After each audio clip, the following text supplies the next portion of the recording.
liberty, and justice for all. So, thank you for coming out this evening. Welcome to the workshop of the Philipstown Town Board. The way our workshops work, this is a working session of the Town Board. We are not here for, this is not a public hearing.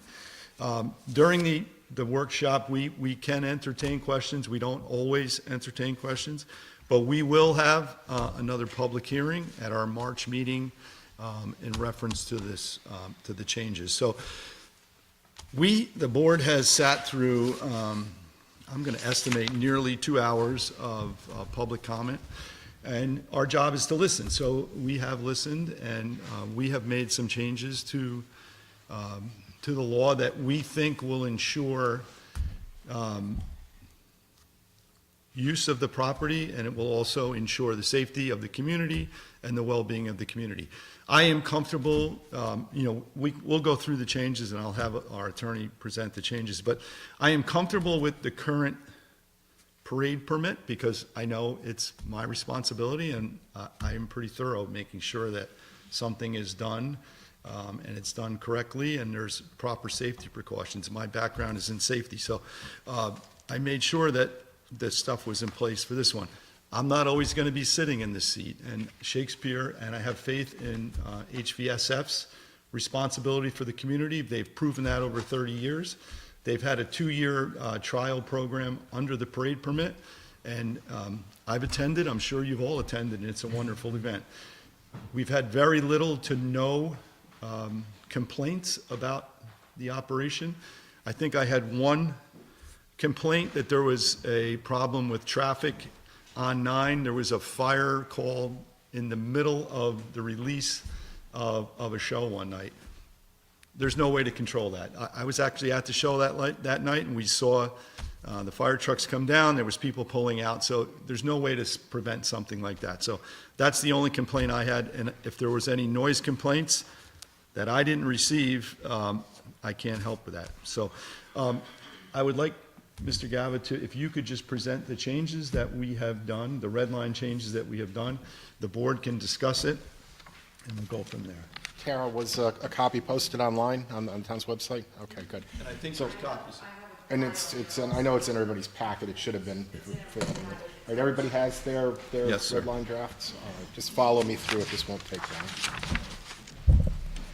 On the second page, under subsection C, definitions, the definition of a pertinent facility, it had previously read a feature or a building or other structure designed or intended to accommodate specific activities necessary to or customarily associated with one of the permitted uses. We struck the or, so now it's and. It has to not only be necessary, it also has to be customarily associated with the uses on the site. On the next page, a new definition was added for the term artist lodging. That term reads as follows: residential dwelling units designed for and primarily used for temporary short-term housing accommodations for performers working at the theater use on the property. When not being used by performers, artist lodging may be rented to guests of the property owner on a temporary short-term basis, provided that the artist lodging shall in no event be used as primary residence of any individual, nor be occupied by any artist for more than 9 consecutive months, or by any guest of the property owner for more than 1 consecutive month. Underneath that, you can see there was previously a definition of the term keys. Someone had pointed out that the term keys is not used elsewhere in the law, so it was really superfluous. So the definition of keys has been stricken. Item number 4, underneath that, minor structure. It had previously read a building with a footprint of less than 1,000 square feet, signs, informational kiosks, and other small structures intended to facilitate uses permitted within the GGCPDD. We've added the word non-residential before building. There was a comment made by the public, I'm sure you recall, saying, well, maybe they're not intended to be residential uses, but it's possible, since you don't use that word, that they might attempt to. build them as additional housing, so we put non-residential in there just to make that intent clear. Number 5, the term special event. The definition of special event was an event or gathering of more than 100 spectators related to theatrical events, performances, rehearsals, and cultural events. We've added the words, "and not listed among the other permitted uses in subsection D," just to make it clear that special permit is something that, a special permit, pardon me, a special event is something that is outside of what is normally allowed as use on the property. Moving down to subsection D, just beneath that, subsection 4, or paragraph 4, I should say, previously listed permitted use was artist and guest lodging. We've revised the language there to read artist lodging, because that matches up with the definition, which may be rented to or occupied by guests of the property owner on a short-term basis when not being used by artists. So again, we're just mirroring it with the definition of artist lodging. On the next page, use number 9, paragraph number 9, it was pointed out by, I think we got an email actually on this. I'm not sure it was an oral comment. If you notice, item 8 on the previous page says picnic lawns for use by the property owner and the public. Then you flip back to 9, it had omitted the word, inadvertently omitted the words "for use." It previously said gardens, meadows, and walking paths by the property owner for the public, so we corrected that typo by adding the words "for use."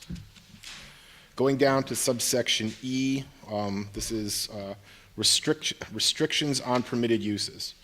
The permitted uses enumerated in paragraph D of this section are subject to the following conditions and restrictions. Now, as you pointed out, John, previously this section had provided that special events would be allowed based on issuance of a parade permit, because that was the way that it was handled in the prior zoning as far as special events, which are currently permitted uses on the property. So we've changed it to make that, instead of a parade permit, a special use permit under the town code. Special use permits are issued by the town board. They'll be subject to the requirements for issuance of a special permit currently set forth in the town zoning code. Could you just, before we go on, the requirements for a special use permit, what is mandatory? Oh, geez, off the top of my head, I don't recall. I know that it has to be consistent with the uses in the neighborhood, and that it won't have detrimental impacts on nearby properties or the But community as far generally. as SECRA and Well, a as far public, as SECRA goes, if someone came in for a special event permit, the board would have to make a determination, it would be a special use permit for a special event, would have to make a determination of consistency with the finding statement which has been issued on this project. So if they come in and they make a there'll be an EAF, they make a determination that all the uses have already been considered and mitigated to the maximum extent practicable by the finding statement that was previously adopted, that would be an end to it. If you determine that the use is above and beyond what was considered, there would have to be further SECRA review. That could result in an SEIS, that could result in a negative declaration, could result in a lot of things. It's going to depend on the information they put in. and a public hearing would also be required. There are public hearings mandatory on a special use permit. Okay, thank you. So anyway, subsection 1, special events. As I said, it had previously said special events may only be conducted after obtaining a parade permit. It now reads special use permit. It said from the town previously, because it was really from the town supervisor, but the town generally issued it. Now it specifically says from the town board. We changed the chapters that it's going to be issued pursuant to. Parade permit was under chapter 125. Special use permits under chapter 175, which is zoning. We deleted the language saying that you don't have to meet the standards of application for a parade permit, because you're not getting a parade permit anymore. So section 125, 5G, 5H were deleted. It also goes on to say that in addition to any requirements of chapter 175, 61, and 62, those are the special use permit provisions, the application to conduct a special event must be accompanied by the following information. Now, the information that's listed here is pretty much the same as the information that was listed for a parade permit. We've bulked it up a little bit, but keep in mind that this is in addition to the application for a special use permit, which would have to be submitted to the town board. It's the same one that goes to planning board currently, and of course, a secret EAF. So, subsection A has been changed. It's a little bit expanded to now read, the application shall provide a detailed description of the special event, the activities involved in it, the dates on which it will be held, hours of operation, the maximum number of attendees at any one time, and the anticipated overall number of attendees for the duration of the special event. Subsection B has been, again, increased to read, the expected amount of traffic generated by the special event, and a statement as to whether such traffic would be in excess of traffic generated by other permitted uses of the property.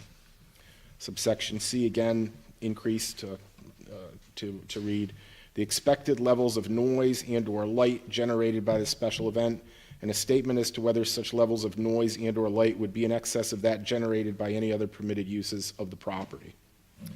After that, in subsections D through I, which are again just the listings for information to be provided, we just, to clean up the English a little bit, added requirements of the special event, just to make it clear that what it was, you know, these impacts were for. It's just grammatical. And that, I believe, is the extent of the changes the board had asked for at its last meeting.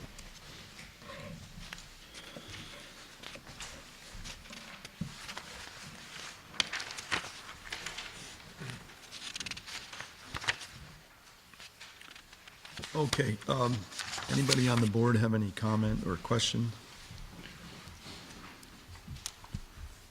I know we got correspondence about the signage. Is that something that, that's already addressed in here? My understanding is that the applicant had wanted to change, geez, I don't remember the section off the top of my head. There's a section in here regarding the dimensions for the signage. It was a matter of having fixed dimensions currently in the law, and they had wanted to do it by overall square footage. If you want to have them explain it, I'm sure they can tell you more regularly. The point is that it wasn't something that the board had mentioned to have as a change in the local law. Now, you have a local law that you put out for public hearing. If the board wants to make changes to it and then renotice the public hearing, all well and good. But I was uncomfortable writing something into the red line to present to the board that the applicant had brought up. So if you want to hear from them on that, I'm sure they'll be happy to elaborate, but that's the extent of my involvement. Okay, thank you. I have to ask, agree with Judy, because we got some information regarding your signage, so if you guys could, there was something like you guys have new branding, new signage, like what does that entail? Like, because we see these little signs all over. Are we going like, you know? Right. If I may, so Adam Stollerow from Cy Padgett and Roselle on behalf of Hudson Valley Shakespeare Festival. The previous zoning allowed for this, a sign to be posted on Route 9, not to exceed 9 feet measured vertically and 5 feet measured horizontally. And then there's the same language in the existing zoning for Snake Hill Road, for the Snake Hill Road entrance. So that sign should not exceed 5 feet measured vertically and 3 feet measured horizontally. So in both cases, what's allowed is like a vertical style sign. HVSF is undergoing a logo redesign effort right now, and they don't know whether it's going to yield a logo that looks better horizontally or a logo that looks better vertically. And so what we've asked for is some flexibility to maintain the overall square footage of the sign. So it's gonna go from this way. Possibly. But the square footage won't change. But the square footage that is allowed in the existing zoning now and which we are asking for in the zoning amendment would not change. Sounds reasonable to me. Yeah, no, it's just length and width. Just don't come out with like a 3D sign, that's, you know, 10 foot. No. I didn't think so. Anything else? I don't have the time. Excuse me, I don't have anything at the moment.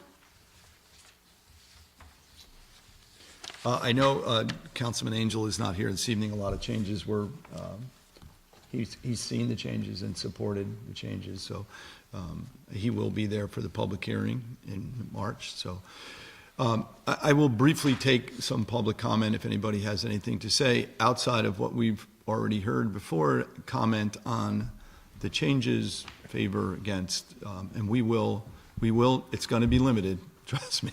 And then we will meet again in March. We're going to do another public hearing in March, so. All right, to be clear, this is not a public hearing. This This will is not not a be part of the public record hearing, as far as the law goes. So this will not be on the public hearing record. If you say it tonight, you want it out in the record, say it again at the public hearing. Or just wait for the public hearing. Yeah.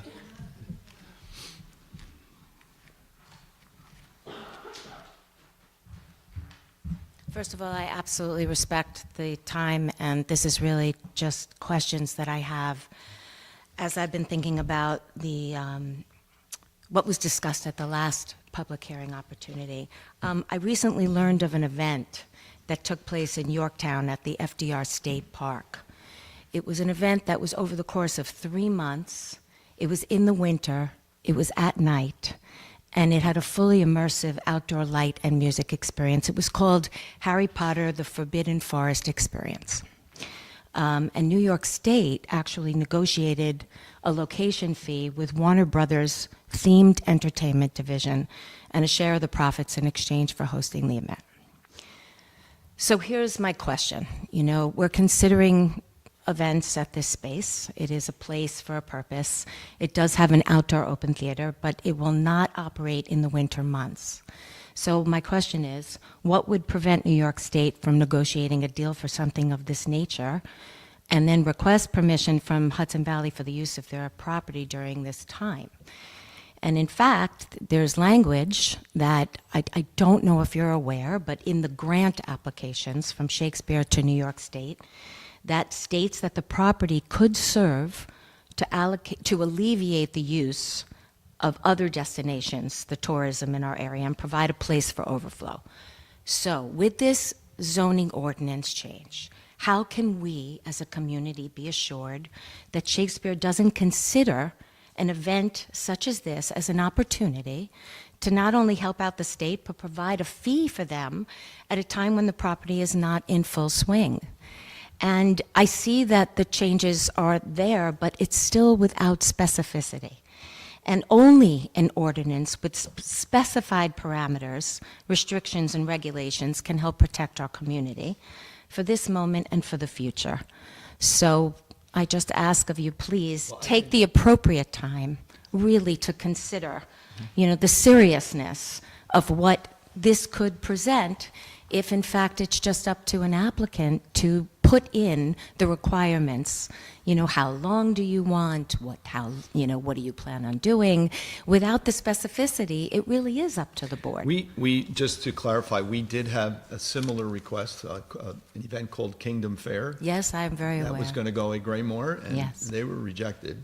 I am aware of This that. board, myself, rejected the parade permit, and they went elsewhere. And it was a lucrative opportunity for Graymore and for the town. So- Definitely. And we turned it down. So, Steve, I don't know if the state could come in and overrun our special use permit on this No, property? the state could not overrun your special use, but they'd still be required, property owns private property, to come in for a special use permit. Any winter uses would be required to come in and apply for a special use permit. So that- Okay, and municipal uses as well, what is that? I'm not exactly sure what the municipal uses are, but that has nothing to do with state, I imagine. No, yeah, that was That's- for that's us. consideration for us. That's consideration? Yeah. Okay. Okay, well, Thank you. thank you for hearing me. Thank you. Sure.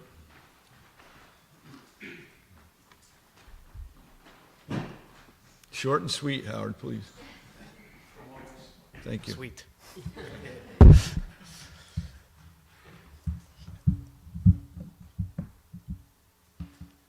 There's so much in this proposed statute that really needs to be looked at carefully and with specific parameters.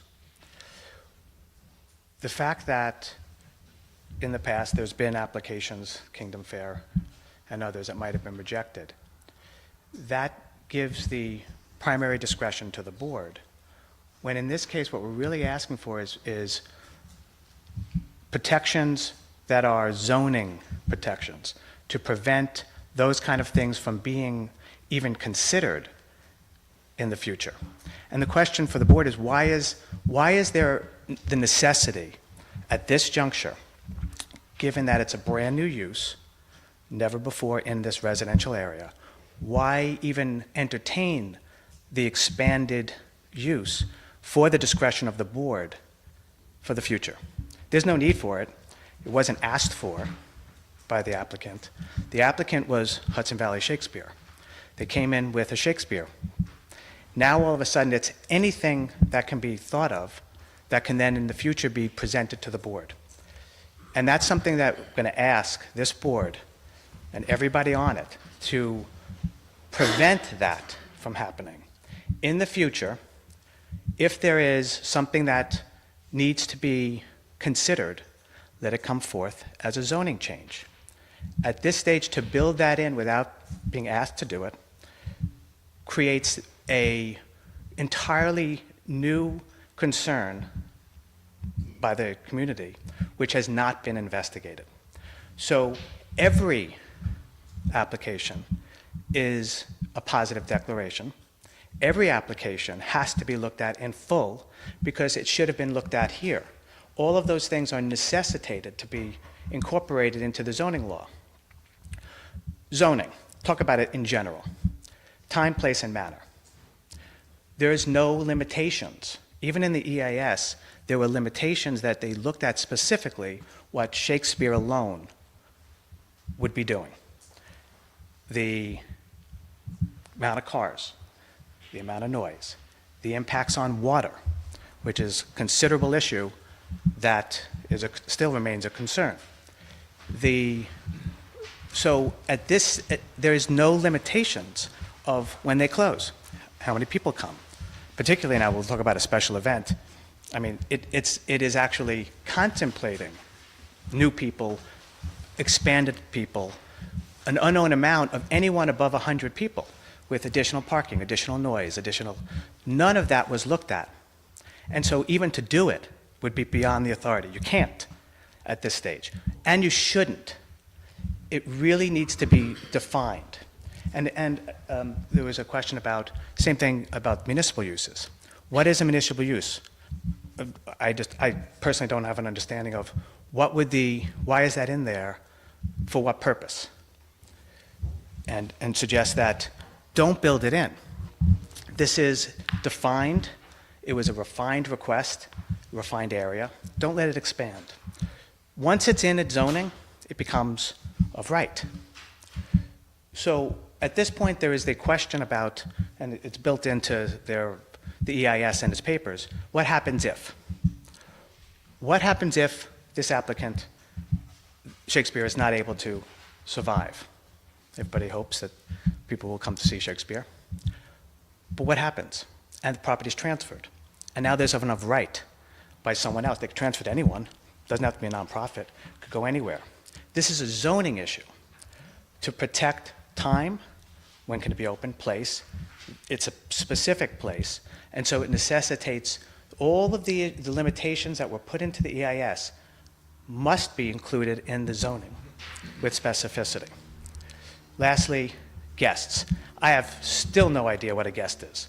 I see the revisions that were made confusing as to what a guest is, guest of the property owner. Is this just a hotel by another name? Again, if it is, then that's a question about the EIS and whether something has to be re-looked at to understand what it is that they're planning to do. 9 months, I mean, there's a question up to 9 months. That's practically a permanent resident. And so now there's questions about water systems, the type of water that you're supplying more than 6 months. These are all questions that have to be looked at. What we're asking, what I'm asking, is for there to be specificity, limitations built into the statute. It's drafting.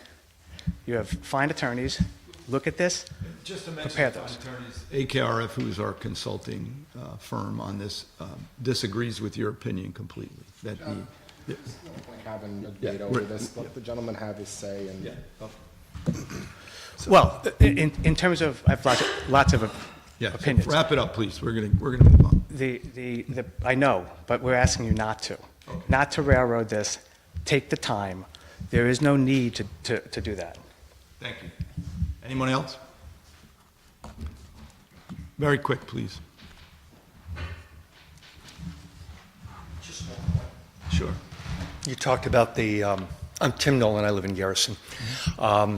You talked about the event that you rejected at. Yes, sir. You're not always going to be the town board. You're not always going to be the supervisor. And we have to build a law that works no matter who the supervisor is and no matter who the town board members are. That's done through the law rather than through your judgment. We can count on your good judgment, but we can't know what's going to happen in the future. I agree that we need to be much more specific and much more in tune with the FEIS and the spirit of what the planning board worked so hard to do to get us to where we are tonight. Thank you. Thanks.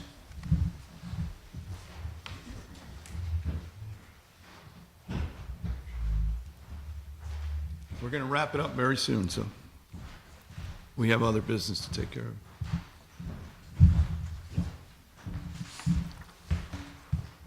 I don't know the gentleman that come up here prior to this other gentleman, but he made a lot of sense, and I have to commend him for his effort and his research about this situation. I don't have the words to use like he has, and the ability to present those words that he has. I'd like to meet that man. Thank you. Yes, Tim, make it quick. Thank you. I do have the words, but I've been told to make it quick, so, yeah. There'll be another public hearing in March. Yeah, my point is the model of a bungalow community that we're looking at. It's basically what we're looking at for 9 months out of the year. I believe that there should be carve-outs. If we are going to pass laws that are going to make something permanent, there should be some type of carve-out when we're looking at a not-for-profit that is actually in a very substantial profit mode using that property for bungalows 9 months out of the year. I just, it's, as we noticed, and our communities are evolving and adapting to the outdoor world, if you go up to Gardner right now, there are bungalows up there going actually over $1,000 a night. They're beautiful, they're spectacular, they're small, they do use a lot of water, there's no limitations on it, and we're going to actually do this on a not-for-profit property. We have bills to pay in our community, and I just think there should be some kind of carve-out when it's actually going to be used in more of a for-profit way. That's my point. Thank you. John, I just have a quick question for Adam. Sure. Adam, could you just answer the artist lodging, and just help me understand, and I might, you can just, it might already be in there, like, the 9 months, does Shakespeare have any limitations on, like, Airbnb-ing that? Like, if there's somebody that's in the show, he's in there for 3 months, but he's there for 9, can they, like, is there any limitations where they can, where they're not allowed to Airbnb that, so, like, other people can come in? I don't know, help me understand, I don't. Sure. I mean, so the artist lodging, and by the way, there are 26 units of artist lodging. It was studied in the FEIS as a year-round water, in terms of water use. That's the way that the planning board made us assess it. So the study was every single day of the year, all the 26 units would be full and using water. Okay, that is not what we believe will happen. The 9 months is something that we put in there as an outside. There are members of a cast, particularly people who are involved in stage design and things like that, who need to come early before the season, and that's the reason for that extended period. I just wanted to get a little bit more clarification. On the Airbnb, I mean, that's a policy that that HVSF could put in place. I don't think it Again, needs, I'm just like thinking outside, trying to understand the constituents worries, shall I say. Yeah, I mean, and to be honest, a lot of people like to come up and comment that they want to see HVSF succeed, and they're like, but make them pay pilot payments, don't allow them to raise money, renting out rooms offset, it's sort of contradictory statements, so, Thank you. okay. It's just a question, thanks. Okay, we're gonna, okay, well, we're gonna move on. No, we're gonna have the public hearing in March. We're gonna move on the agenda. Next item. There is not 26 units. Okay, Just to be clear, if you're under that Howard, impression, that is not Howard, true. Howard, take a seat, please. We're gonna move on. We have other stuff on the agenda. I shouldn't have opened it up. I apologize. Yeah, So we're gonna- and Airbnb, if we're gonna that's move on. now the Howard, publicly please sit made down. argument, Okay. that is a question. You guys got to seriously consider this. Sit down, please. Sit down, please. Thank you. Thank you so much. Does the board want to see these changes incorporated into the law and have it put out for a further public hearing? Yes, please. I'd like to entertain a motion to accept the changes, the red line changes in the law for public hearing in March. So moved. Second. Second. All in favor? Aye. And I vote aye. Thank you.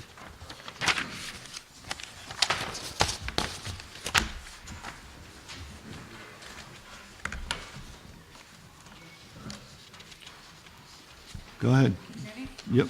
Second, a resolution accepting the proposal from Badey and Watson for surveying services for the new easement through Highland Country Club in relation to the Garrison Landing Water District project in the amount of $3,930. So I met with the owners and operators of Highland Country Club, and I explained this to you guys. They're going to change the route and make it easier and quicker for us to get the water line to, from the well to the treatment plant. So Badey and Watson was required to go out and stake it out, which they were there today. I stopped, and I know Bobby stopped as well. So this is a payment of $3,930 for surveying. Can I get a motion to approve? So moved. Second. Second. All in favor? Aye. And I vote aye.